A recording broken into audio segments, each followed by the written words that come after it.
Mateus capítulo 24, 45, diz assim: quem é, pois, o servo fiel e prudente a quem o Senhor constituiu sobre a sua casa para dar o sustento ao seu tempo? Bem-aventurado aquele servo a quem o Senhor, quando vier, achar servindo assim. Bem-aventurado aquele servo a quem o Senhor, quando vier, achar servindo assim. Em verdade vos digo que lhe confiará todos os seus bens. Porém, se aquele servo for mau e lhe disser consigo: meu senhor tarde virá, e começar a espancar os seus conservos, e a comer e a beber com os ébrios, virá o senhor daquele servo num dia em que o não espera, e a hora em que ele não sabe, e castigá-lo-á, e lhe dará a sorte dos hipócritas. Ali haverá choro e ranger de dentes. Parece que é um texto tão forte, né? Mas nós vamos ser abençoados através desta palavra. Nós estamos desenvolvendo a série Uma Vida Abençoada. Já estamos indo para o fechamento da série. Teremos mais um domingo com esse tema. Depois vamos entrar em um outro tema. Se você não conseguiu ouvir todas as mensagens, eu recomendo que você vá lá no YouTube da igreja IECG para você e assista as mensagens. Eu prego e depois eu assisto. Eu prego e depois eu ouço. Geralmente já na segunda-feira pela manhã eu recebo no podcast a mensagem. E o podcast é bom porque você não precisa ter internet, você baixa e você onde estiver pode ouvir. Se você vai para o trabalho, você pode ir ouvindo no carro, você não precisa ficar assistindo, vendo, mas você pode ir ouvindo. E a Bíblia diz: bem-aventurado é aquele que ouve, bem-aventurado é aquele que lê, bem-aventurados são aqueles que guardam as palavras desta profecia. Só de você ouvir, você já está sendo bem-aventurado. E essa palavra bem-aventurado quer dizer afortunado. Uma vida abençoada começa com o coração, e tudo diz respeito ao coração. Algumas pessoas, nas suas consciências, muitas vezes tomadas por sofismas, pensam que estamos fazendo uma série para falarmos a respeito do dinheiro. Não, mas é do coração. A Bíblia diz: sobre tudo que se deve guardar, guarda o teu coração, porque do coração procedem as saídas da vida. É tudo sobre o coração. O coração é o solo onde a semente está sendo plantada. Nós podemos preparar o nosso coração para receber a semente. Quando Jesus ele falou a respeito da parábola do semeador, certo semeador saiu a semear, parte da semente caiu à beira do caminho, parte da semente caiu no solo rochoso, parte da semente caiu no solo onde havia espinhos e foi sufocada, a planta foi sufocada, e uma outra parte da semente caiu numa terra boa, que produziu a 30, 60 e a 100 por um. Olha só, de 100% do que foi semeado, apenas um quarto da semente, 25%, germinou, a planta cresceu e produziu alguma coisa. O desejo do coração de Deus é que a palavra germine no seu coração. A semente é a palavra. A semente é a palavra. A semente de vida, de salvação, de libertação, de cura, de transformação, de prosperidade. Uma família equilibrada, tudo está onde? Na palavra. Os semeadores, nós somos lavradores, e a Bíblia diz: vós sois lavoura. O apóstolo Paulo, ele se coloca como um lavrador. Ele preparava a terra, ele lançava a semente, ele era um proclamador das boas novas. Eu estou aqui como um lavrador, lavrando a terra, lançando a semente. O seu coração é o solo aonde a semente vai cair, e eu quero profetizar que ela vai germinar, ela vai produzir, não apenas a 30, a 60, mas o desejo do meu coração é que produza 100 por um. Eu tenho observado as pessoas na jornada e na caminhada, e eu digo sempre que a nossa jornada, a nossa caminhada não é para uma semana. Algumas pessoas caminham uma semana e já querem ver o fruto, a semente germinando, a planta crescendo e já colhendo. Mas dificilmente uma semente ela germina em uma semana, você já vai colher o fruto daquilo que você semeou. Existem sementes que elas germinam, elas crescem, e a planta chega ao ponto para se colher mais rapidamente. Mas geralmente as sementes que se plantam, elas demoram um pouco mais. Quanto tempo demora entre plantar alguém que planta soja? ou planta milho, já plantou? Quanto tempo demora entre o plantio e a colheita da soja? Alguém sabe me dizer? João, quanto tempo? De 3 a 5 meses é o tempo em que se planta a semente da soja para se colher. Eu estou plantando semente, ou sementes, e eu tenho visto pessoas que têm perseverado na jornada por 1 década, 2 décadas. É interessante porque em algumas situações a semente ela germina e ela produz, depende da planta. Você planta uma sementinha de alface, ela vai germinar e ela vai crescer rapidamente. Mas a soja, o milho e outras sementes demoram um pouco mais. Quanto tempo você planta uma semente de abacate, você precisa esperar para que aquele pé de abacate produza abacate? Não é verdade? Então cada semente vai ter o seu tempo, mas uma coisa é certa, que vai germinar e que vai produzir. E portanto, persevere, não desista, continue. Talvez você diga assim: olha, eu tenho plantado, eu não tenho visto ainda a colheita do que eu tenho plantado.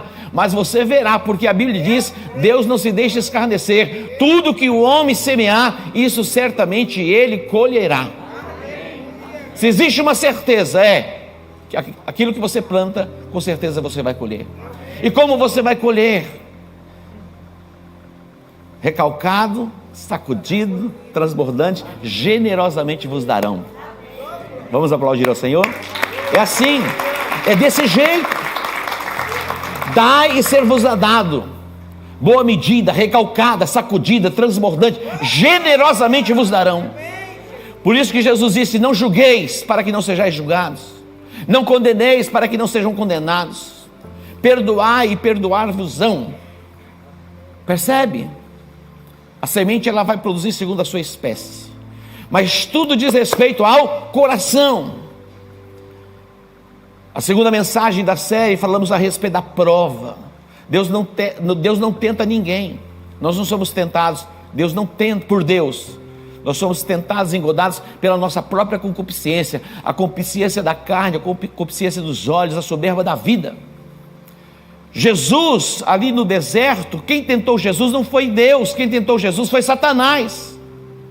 E ele foi tentado onde? Na cobiça dos olhos, na cobiça da carne, o pão, na cobiça dos olhos. Tudo isso eu te darei. Na soberba da vida, darás ordem aos teus anjos. Vai ser um espetáculo, vão te livrar. Nós somos tentados e engodados pela nossa própria concupiscência. Queridos, tudo é perfeito e formoso ao seu tempo. E Deus não tenta ninguém, mas nós somos provados por Deus. Deus provou Abraão. Deus disse a Abraão: olha, eu vou te dar um filho, a tua descendência será poderosa na terra. Deus cumpriu a promessa, e de repente Deus vem e pede o filho. Você está disposto a entregar a Ele aquilo que Ele pedir a você? Abraão, ele ousou entregar, ele foi provado, ele entregou. Quando ele entrega, Deus confirma a promessa: certamente eu te abençoarei, grandemente multiplicarei a tua descendência, e a tua descendência será poderosa na terra. Olha isso, nós somos provados, e quando somos aprovados, Deus confirma a promessa: certamente eu te abençoarei, multiplicarei a tua descendência. É certeza, é grandeza e é multiplicação. É o que Deus tem para você. Nós somos provados na nossa jornada e na nossa caminhada. Aprendemos a respeito do princípio do primeiro. Deus sempre em primeiro lugar. Quando nós olhamos para Caim e Abel, por que Deus não aceitou a oferta de Caim? Caim era lavrador, Abel era pastor de ovelhas. Não estava ali na oferta em si, mas no coração, porque a Bíblia diz que Caim deixou para o final dos tempos. Para o final dos tempos. E Abel, ele consagrou o primeiro, o primogênito. Na sua lista de prioridades sempre está quem? Deus. O seu dízimo é o primeiro. Sempre tenha isso no seu coração. Peça luz para o Espírito Santo, peça discernimento. A Bíblia diz que Deus, Ele ama o que dá com alegria. Deus ama o que dá com alegria. E a Bíblia diz: trazei todos os dízimos à casa do tesouro, para que haja mantimento na minha casa. Olha só, todas as vezes que nós nos reunimos, Deus fala conosco. É a provisão, é o alimento, é o mantimento. Todas as vezes que você sai da sua casa para vir a esta casa, que é o lugar onde nós congregamos, aqui você é alimentado, aqui você é fortalecido, aqui você recebe palavras proféticas, aqui você recebe a unção que quebra o jugo, aqui você recebe cura, aqui você recebe libertação, aqui você recebe esperança, aqui você recebe fé e amor, porque a palavra de Deus nos edifica. É a casa, há uma despensa, e Deus fala conosco: trazei todos os dízimos à casa do tesouro, para que haja o quê? Mantimento na minha casa. É o alimento. Você sai deste lugar, vai sair deste lugar saciado, fortalecido, renovado. Então Deus não tenta ninguém, mas nós somos provados. E uma coisa é certa: Mamon está sendo vencido na nossa vida. Diga comigo: a derrota de Mamon. Ele não é o nosso Senhor. Jesus disse: olha, vocês não podem servir a Deus e as riquezas. Deus não está dizendo em hipótese alguma que você não pode ser rico. A Bíblia diz que Deus ama a prosperidade do seu povo. Se você não tem nada, o que você vai compartilhar? Nada. Mas Deus nos abençoa e nos faz prosperar, para que possamos abençoar as famílias da terra. Amém, queridos? E Deus vai te prosperar abundantemente, para você abençoar as famílias da terra. Mas Mamon precisa ser vencido na sua vida. Ele não pode ser o senhor da sua vida. Olha só, nós precisamos atentar, porque a nossa mente está tomada muitas vezes cativa e aprisionada por essa entidade chamada Mamon. E ela sempre vai dizer para você que você não pode, você não consegue, você não tem. É uma voz que fala em você, na sua mente, na sua alma. Você não pode, você não consegue, você não tem. Mas eu quero dizer que você pode, você consegue e você tem. Você pode, você consegue e você tem. Faz o seguinte: comece a sonhar com alguma coisa. Comece a pensar em alguma coisa. Com um propósito: glorificar o nome do Senhor. Pensa na sua casa. Eu pergunto: você acha que Deus não deseja que você tenha a sua casa própria? Ele deseja que você tenha a sua casa própria. Quando Israel estava no cativeiro da Babilônia, a consciência deles dizia: olha, esse não é um lugar para que vocês edifiquem casas. Afinal de contas, isso aqui é transitório. E tem gente pensando assim: não, a minha vida aqui nessa terra é transitória, é por um tempo. Eu vou morar nas mansões celestiais. Sim, é transitório, mas Deus está dizendo: construam casas. Deus disse ao povo na Babilônia: construam casas, habitem nelas, plantem pomares, e comam do seu fruto. Na Babilônia. Na Babilônia você tem duas opções: sentar-se junto aos rios da Babilônia e chorar e se lamentar, ou você constrói casas. Junto aos rios da Babilônia nos assentávamos e chorávamos. Olha o que eles diziam. Os da Babilônia nos pediam canções. Eles diziam: como vamos cantar, entoar canções em terra estranha? Eu quero dizer para você: na Babilônia é lugar para entoarmos louvores ao nosso Deus. Na Babilônia é lugar para edificarmos casas. Na Babilônia é lugar para plantarmos pomares. Não permita que Satanás engane você, meu irmão. Muitas pessoas na sua espiritualidade, semideuses, vai além da palavra. E eu quero profetizar que você vai ter a sua casa própria. Aí o diabo diz assim: mas você não tem condições de ter sua casa própria, olha o que você ganha. Vem cá, você vai acreditar no que o diabo está dizendo, ou você vai confiar no Deus que é o Deus Todo-Poderoso? Antes que Deus fizesse o homem, Deus criou a provisão para o homem.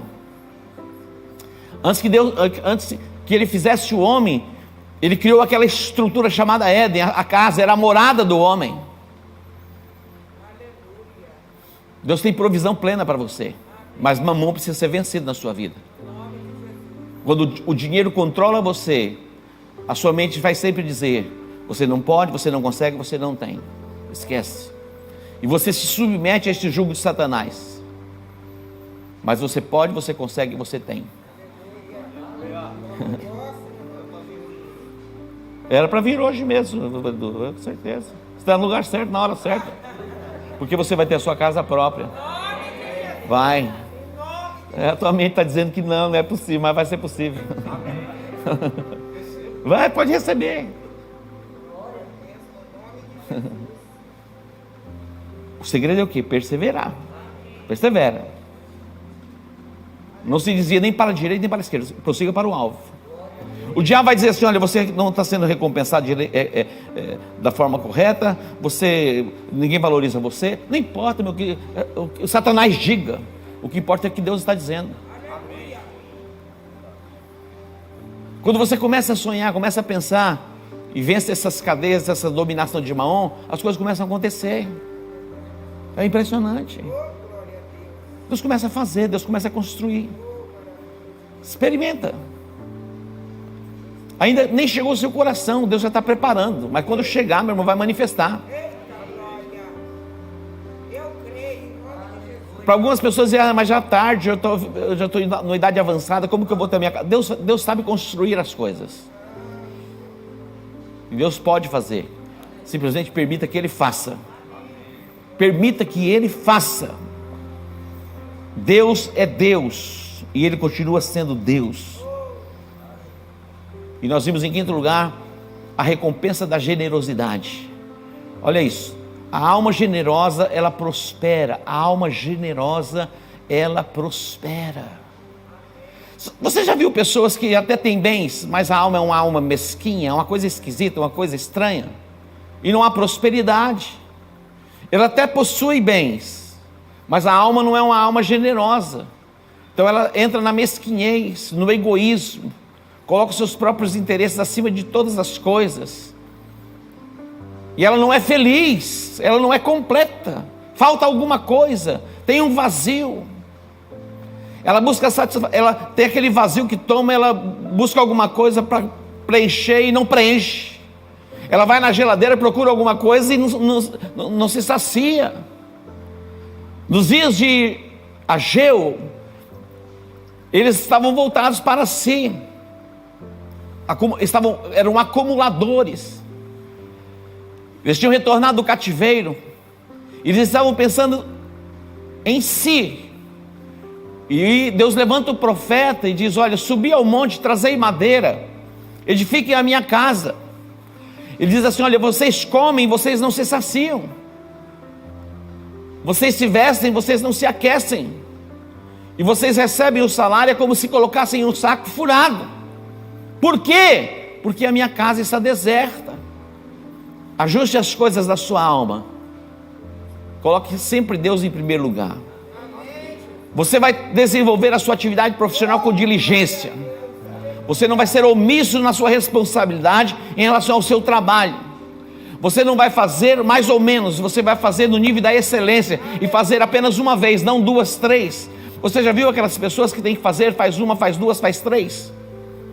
Semana o pastor Claudilson estava compartilhando comigo, está fazendo um forro no apartamento, só veio e fez uma vez, não ficou bom, desmanchou. Fez a segunda vez, não ficou bom, está fazendo a terceira vez.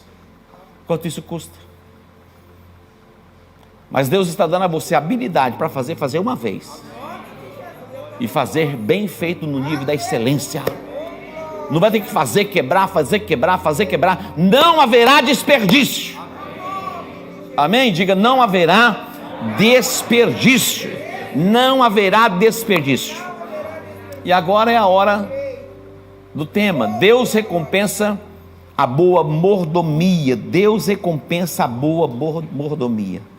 Mateus capítulo 24, quando você lê os textos que antecedem o versículo 45, vai falar a respeito do princípio das dores, a grande tribulação e a vinda do Filho do Homem. Há uma expectativa no nosso coração a respeito da volta de Jesus. E Jesus, ele vai fazer aqui uma ilustração, é uma parábola, e ele diz assim, olha, o versículo 44 diz, estai também vós apercebidos, porque o Filho do Homem há de vir a hora em que não penseis. Vai ser como que de surpresa. Ele fala que é como um ladrão, que não avisa a hora, e assim ele virá. Mas ele vai mostrar para nós como nós devemos nos comportar em todo o tempo. Se alguém soubesse a hora que viria o ladrão, ele estaria o quê? De prontidão. E não permitiria que o ladrão invadisse a sua casa. Mas ninguém sabe o dia e nem a hora. E também ninguém sabe o dia e a hora em que o Senhor voltará. Mas ele está dizendo, olha, eu quero mostrar para vocês como deve ser o comportamento de vocês, todos os dias da vida de vocês. Nós não sabemos se Jesus ele vem amanhã ou depois de amanhã. Eu passei pelo Covid e eu quase vi Jesus. Mas ele disse, ainda não é a hora, aguenta mais um pouquinho. Aí eu tomei a primeira dose da vacina, foi tranquilo. Tomei a segunda dose, meu irmão, quase vi Jesus de novo. Vocês passaram por isso também, na vacina ou não? Cada organismo reage de uma forma. Na sexta-feira eu tomei a vacina. Ontem eu falei para o pastor Breno, prepara porque eu não sei se eu prego domingo. E ontem eu falando com o pastor Evaldo, como você está? Eu falei assim, é por fé ou por... Porque o crente ele fala pela fé, né? Eu estou bem, é fé. Falei para o apóstolo quando ele estava com o convidado, ele perguntou para mim, como você está? Eu falei, estou bem. Ele falou, como você está? Eu falei, estou bem. Ele falou, mas não estou perguntando pela fé, eu falei, como você está de verdade. Ninguém sabe o dia, ninguém sabe a hora. Mas olha só o que ele vai dizer, quem é pois o servo fiel e prudente, a quem o Senhor constituiu sobre a sua casa, para dar o sustento ao seu tempo? Bem-aventurado aquele servo a quem o Senhor, quando vier, achar servindo assim. Em verdade vos digo que lhe confiará todos os seus bens. Pensa num mordomo. O mordomo é aquele que lhe é confiado e dada a ele autoridade para governar a sua casa, a casa de alguém, ou um palácio. O mordomo, ele supervisiona os outros servos, e ele cuida e administra para que todas as coisas estejam perfeitas. Esse é o mordomo. Nós somos mordomos de Cristo. A Bíblia diz no Salmo 115, os céus são os céus do Senhor, mas a terra Ele deu aos filhos do homem. Ele deu. Quando nós olhamos para o primeiro homem, Adão, no paraíso, imagina um casal, eram dois, a imensidão do planeta, da terra. Deus disse, crescei, multiplicai-vos, enchei a terra, sujeitai-a. O governo da terra Deus deu ao homem. Os céus são os céus do Senhor, mas a terra Ele deu ao homem. Adão, ele não foi um bom mordomo. Ele transferiu o direito de governar, de exercer autoridade sobre a terra a Satanás. Mas nós temos a boa notícia, Jesus veio para tirar do diabo esse domínio e dar a quem? A igreja. E Deus, Ele está à procura de bons mordomos. Nós fomos chamados por Deus nesse tempo, nesta geração, para desenvolvermos a sua obra e compartilharmos dons e talentos. Todos nós, sem exceção, temos dons e talentos dados por Deus. Quando nós olhamos para a nação de Israel, Deus chamou Abraão e disse a Abraão, eu farei de ti uma grande nação. Eu vou te abençoar e a tua descendência será poderosa na terra. Eu abençoarei os que te abençoarem, eu amaldiçoarei os que te amaldiçoarem. Em ti e na tua descendência serão benditas todas as famílias da terra. Olha isso, todas as famílias da terra serão abençoadas através de ti. Ele está dizendo: Abraão, eu vou abençoar você de tal forma que você vai poder abençoar todas as famílias da terra. É algo ilimitado. Deus não está dizendo assim: eu vou abençoar você para que a sua casa, o seu núcleo familiar sejam abençoados. Deus está dizendo: eu vou abençoar você que vai extrapolar o limite da sua casa. Você vai ser bênção para as famílias e para as nações da terra. Esta é a dimensão da bênção de Deus para nós. Mas a Bíblia diz que Israel se tornou uma vide frondosa, que dava frutos para si mesmo. Israel se tornou uma vide frondosa, uma árvore bonita, grande, vistosa. Todos viam, contemplavam, admiravam, mas davam frutos para si mesmos. Você não vai ver um pé de manga dando manga para si mesmo.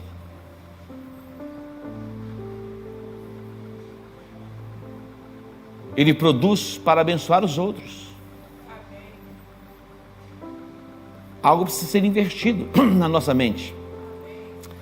Nós fomos abençoados para podermos abençoar. Deus, Ele recompensa a boa mordomia.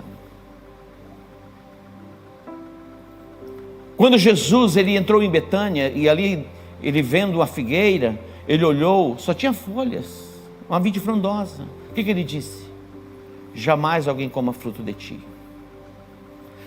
A Bíblia diz: aquele que tem lhe será dado, e o que não tem até o que tem é tirado. Deus, Ele abençoa a boa mordomia. Quando José ele foi vendido pelos seus próprios irmãos, e ali ele foi viver na casa de Potifar, ele era um servo, um escravo. A Bíblia diz que Deus o abençoava, e ele era próspero na casa de Potifar, e a casa de Potifar foi abençoada pela presença de José. Olha isso, a casa de Potifar foi abençoada pela presença de José, e a presença de Deus na vida de José. Quando você chega numa empresa, a empresa está falindo, a empresa vai começar a prosperar por causa de você. Dá para você entender? Você vai reverter o processo, mas você não é o dono, você é um... Sim, mas a presença de Deus, a bênção de Deus é tamanha que você vai abençoar aquele lugar vai começar a prosperar. Atente para isso. É possível que você trabalhe em uma empresa, não simplesmente esteja lá para cumprir aquelas horas, aquele tempinho ali, não, extrapole, seja bênção para as pessoas. Não fale mal da empresa, não fale mal do patrão, seja generoso. Você é o mordomo de Cristo, vai produzir fruto ali para abençoar aquelas pessoas. A Bíblia diz que Deus fez de José o segundo homem na hierarquia de governo do Egito, e ele se tornou o administrador, se tornou um mordomo.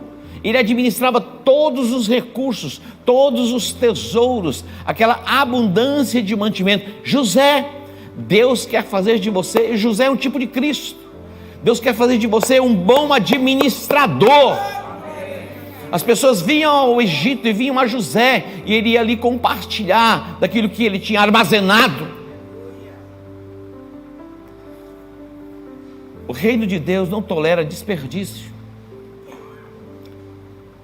Quando nós vemos a parábola dos talentos, logo em seguida, no capítulo 25 de Mateus, vem a parábola dos talentos. E tão extraordinário esse texto. Olha só o que diz, Mateus 25, eu vou só ler a abertura do texto, Mateus capítulo 25. Olha só, ele encerra a parábola das 10 virgens, Jesus falando, depois ele entra na parábola dos talentos. Ele encerra a parábola das 10 virgens dizendo: portanto vigiai, porque não sabeis o dia nem a hora em que o Filho do Homem há de vir. Ele está falando sobre a volta. Todos esses textos estão ligados à volta de Jesus. Mas antes que Jesus fosse aos céus, ascendesse aos céus, ele deu dons aos homens. Subindo ao alto, levou o cativo o cativeiro. Efésios capítulo 4. Subindo ao alto, levou o cativo o cativeiro e deu dons aos homens. Deus nos deu dons e talentos. E hoje nós estamos aqui para sermos mordomos. E Deus, Ele abençoa a boa mordomia. Mas olha o que diz o texto: pois será como um homem que, ausentando-se do país, chamou seus servos e entregou-lhes os seus bens. E aí diz que a um ele deu 5 talentos, a outro ele deu 2 talentos, e a outro ele deu 1 talento. O que tinha 5 ele multiplicou, e granjeou, e conquistou outros 5. A recompensa: servo bom e fiel, no pouco você foi fiel, sobre o muito eu te colocarei. A recompensa da boa mordomia. Para o que multiplicou, mais 2, a mesma coisa. Agora aquele que recebeu, olha, todos nós recebemos talentos. Você concorda comigo? Uns 5, outros 2, outros 1. Segundo a capacidade de cada um. Agora o que recebeu um, o que ele fez? Ele enterrou. Ele enterrou.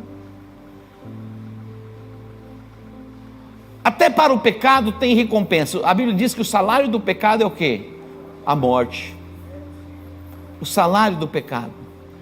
E ele diz: mau e negligente servo. Vem a recompensa. Então há recompensa para aqueles que desenvolvem a boa mordomia. Sobre o pouco você foi fiel, sobre o muito eu te colocarei. Todos nós recebemos talentos. Todos nós fomos chamados para a frutificação. A Bíblia diz que Deus nos fez dispenseiros. Olha só, Deus nos fez dispenseiros. Nós estamos aqui na terra e nós podemos administrar essa dispensa, onde estão todos os tesouros, os mistérios de Deus que estão sendo revelados a nós. Olha só, o mistério que esteve em oculto por séculos e gerações, mas que agora foi revelado, que é Cristo em vós, a esperança da glória. Você já entendeu isso? Você já compreendeu isso? Então é preciso o quê? Compartilharmos isso. A boa mordomia está em compartilharmos aquilo que Deus confiou a nós. É a proclamação do Evangelho, é o compartilhamento dos dons, é o compartilhamento dos nossos bens. Quando nós consagramos o nosso dízimo, é uma forma de compartilharmos para alcançarmos mais pessoas. Para encerrar, quando Jesus ele fez o milagre da multiplicação dos pães e dos peixes, 5 pães e 2 peixinhos, era tudo que aquele jovem tinha e colocou nas mãos de Jesus. Ali havia uma grande multidão. Jesus pediu que todos se assentassem em grupos de 100, grupos de 50. E ele chamou os apóstolos e confiou a eles que eles distribuíssem os pães e os peixes. E aquela multidão, 5.000 homens, fora as mulheres e as crianças, foram saciadas. E eles recolheram 12 cestos cheios. Por que recolheram? Para que não houvesse o quê? Desperdício. Deus não tolera desperdício. Que Deus nos dê sabedoria, habilidade e graça para administrarmos os recursos que Ele tem colocado nas nossas mãos. E que não haja desperdício. Que não haja desperdício na multiplicação dos dons, no compartilhamento dos dons. Que você seja intenso em compartilhar a sua fé. E Deus, Ele abençoa a boa mordomia. Nós somos mordomos de Cristo. E Deus tem confiado a nós neste tempo dons e talentos para alimentarmos o mundo. A igreja tem o que o mundo não tem. E a Bíblia diz que a criação está gemendo, esperando a manifestação dos filhos de Deus.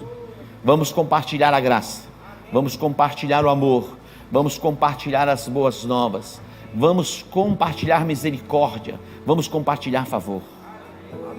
Menos condenação, menos juízo e mais perdão.